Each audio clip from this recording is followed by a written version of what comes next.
Assalamualaikum warahmatullahi wabarakatuh. Perkenalkan, nama saya Muhammad Irsyadul Ibad. Saya dari kelas 10 TO3, nomor absen 19.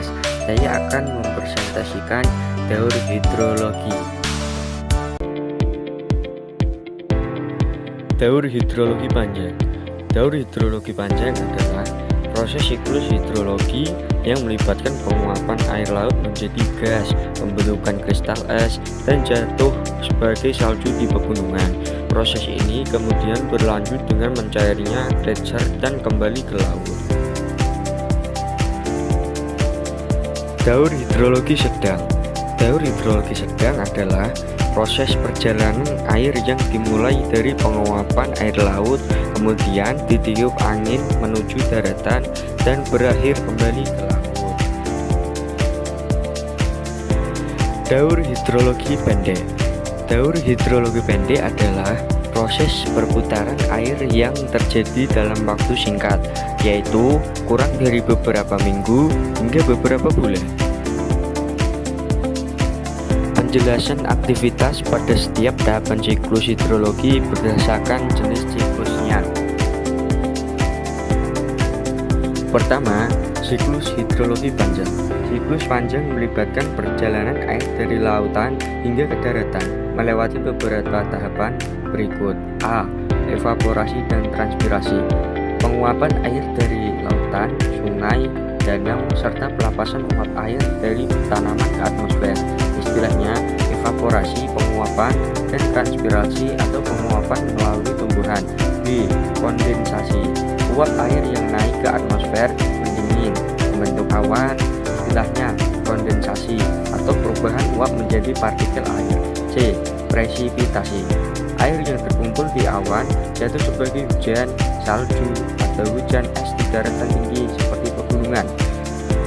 Istilahnya presipitasi atau hujan atau bentuk air yang jatuh ke bumi. D. Infiltrasi dan perkolasi. Air dari presipitasi meresap ke dalam tanah hingga mencapai lapisan air tanah. Istilahnya infiltrasi atau peresapan, dan perkolasi atau gerakan air di bawah tanah. E. Aliran permukaan dan kembali ke laut. Bagian air mengalir di permukaan tanah menuju sungai, danau, hingga kembali ke laut. Istilahnya runoff atau aliran permukaan. Yang kedua, siklus hidrologi sedang. Siklus sedang melibatkan perjalanan air dari lautan ke daratan tanpa melibatkan pembentukan salju atau es. Tahapannya: A. Evaporasi dan transpirasi. Penguapan air dari permukaan laut dan pelepasan uap dari tumbuhan ke atmosfer. B. Kondensasi.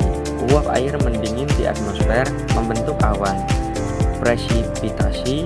Uap air jatuh sebagai hujan di daratan, terutama di kawasan rendah dataran. D. Aliran permukaan dan kembali ke laut. Air hujan mengalir melalui permukaan tanah ke sungai atau danau, lalu kembali lagi ke laut. Dan yang ketiga, siklus hidrolik pendek. Siklus pendek adalah perjalanan air yang hanya melibatkan lautan dan atmosfer. Tahapannya: A. Evaporasi. Penguapan air dari permukaan laut akibat pemanasan matahari. B. Kondensasi. Uap air naik ke atmosfer, mendingin, dan membentuk awan. Presipitasi. Air jatuh kembali ke laut sebagai hujan tanpa melewati daratan.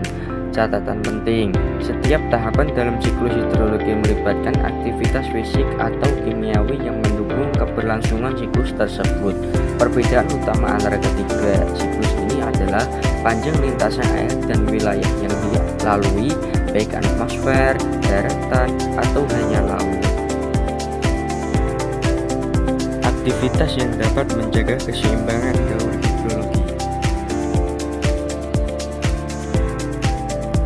Yang pertama adalah daur hidrologi panjang. Dirinya melibatkan proses infiltrasi mendalam, pergerakan air tanah, dan kembalinya air ke laut. Aktivitas yang menjaga keseimbangan: reboisasi dan penghijauan. Menanam pohon di area hutan gundul untuk meningkatkan kemampuan tanah menyerap air dan menjaga siklus air tanah. Pengelolaan daerah resapan air, melindungi daerah resapan air untuk mendukung infiltrasi yang baik menuju lapisan air tanah, pengurangan pemompaan air tanah berlebih, membatasi eksploitasi air tanah agar cadangan air di bawah tanah tetap stabil. Pengendalian erosi tanah, menerapkan teknik konversi tanah seperti membuat terasering di lahan miring untuk mencegah kerusakan daerah tangkapan air. Yang kedua, daur hidrologi pendek. Cirinya, proses sederhana hanya melibatkan evaporasi, kondensasi, dan hujan yang kembali langsung ke laut.